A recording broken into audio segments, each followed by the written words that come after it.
হাসান মাহমুদ যে এত ভালো ফিনিশিং দিতে পারে সেটা আমি আগে জানতাম না। জেতা ম্যাচ হেরে ম্যাচ শেষে হাসান মাহমুদকে নিয়ে একই বলেছিলেন দুর্বার রাজশাহীর অধিনায়ক এনামুল হক বিজয়। বিপিএল এর 26তম ম্যাচটি ছিল দারুণ উপভোগীয় এবং চরম নাটকীয় একটি ম্যাচ। চট্টগ্রামে চমৎকার একটি ম্যাচ উপভোগ করেছে ক্রিকেট প্রেমীরা। 208 রানের বিশাল স্কোর করেও হারতে বসেছিল খুলনা টাইগার্স। দুর্বার রাজশাহীর জয়ের জন্য শেষ 12 বলে প্রয়োজন ছিল 25 রান। ওই সময় ব্যাটিংয়ে ছিলেন এনামুল হক বিজয় ও রিয়ান বার্ড। শুরু থেকেই দুর্দান্ত ব্যাটিং করা এনামুল হক বিজয়ের ছিল তখন 49 বলে 90 রান। ওই সময় দলের জয়ের জন্য প্রয়োজন 12 বলে 25 রান আর নিজের সেঞ্চুরির জন্য প্রয়োজন ছিল 12 বলে 10 রান। তখন সালমান ইরশাদের প্রথম বলেই বাউন্ডারি হাঁকান রিয়ান বার্ড। তাতে এক বাউন্ডারি ও 3 সিঙ্গেলে মোট 8 রান দিয়ে শেষ বলটি করতে আসেন সালমান ইরশাদ। তখন শেষ 7 বলে রাজশাহীর জয়ের জন্য প্রয়োজন ছিল মাত্র 17 রান, কিন্তু 19তম ওভারের শেষ বলে আউট হয়ে যান রিয়ান বার্ড। তাতে চাপে পড়ে রাজশাহী, অপরদিকে স্বস্তি ফিরে পায় খুলনা টাইগার্স। দুর্দান্ত এক ক্যাচ ধরে রিয়ান বার্ডকে ডাগ আউটের রাস্তা দেখান হাসান মাহমুদ। এরপর শেষ 6 বলে রাজশাহীর জয়ের জন্য প্রয়োজন 17 রান।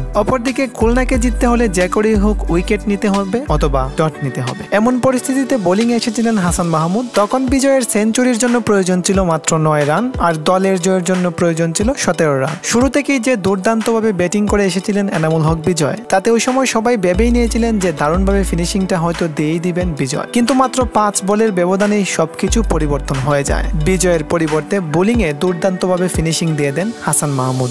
আর তখন হাসানের শেষ 5 বল থেকে আসে মাত্র 6 রান। ততক্ষণে জয়ের সেলিব্রেশন করে নিয়েছে খুলনা টাইগার্স, কিন্তু তখনও বিজয়ের সেঞ্চুরি হয়নি। শেষ 1 বলে রাজশাহীর জয়ের জন্য প্রয়োজন ছিল 9 রান আর অপরদিকে বিজয়ের সেঞ্চুরির জন্য প্রয়োজন ছিল 1 রান। এত দুর্দান্ত ব্যাটিং করেও দলকে জেতাতে পারেননি এনামুল হক বিজয়। তাতে সেঞ্চুরি করলেও চরম আক্ষেপ নিয়েই ফিরতে হয়েছিল বিজয়কে। তবে শেষ মুহূর্তে বোলিংয়ে যে দারুণ ফিনিশিং দিয়েছিলেন হাসান মাহমুদ, সেটা ছিল সত্যিই দুর্দান্ত। তাই তো ম্যাচ হেরে ম্যাচ শেষে হাসান মাহমুদের বোলিং এর প্রশংসা করে এনামুল হক বিজয় বলেছিলেন, হাসানের জায়গায় অন্য কেউ থাকলে এই ম্যাচটা জেতা আমাদের জন্য সহজ হয়ে যেত। আমার টার্গেট ছিল 3টা বাউন্ডারি মারা, কিন্তু হাসান এতটাই টেকনিক কাটিয়ে বলগুলো করেছিল যেগুলো আমি বুঝতেই পারি নাই। হাসান যে এত সুন্দরভাবে ফিনিশিং দিয়ে দিবে সেটা আমি কল্পনাও করতে পারি নাই।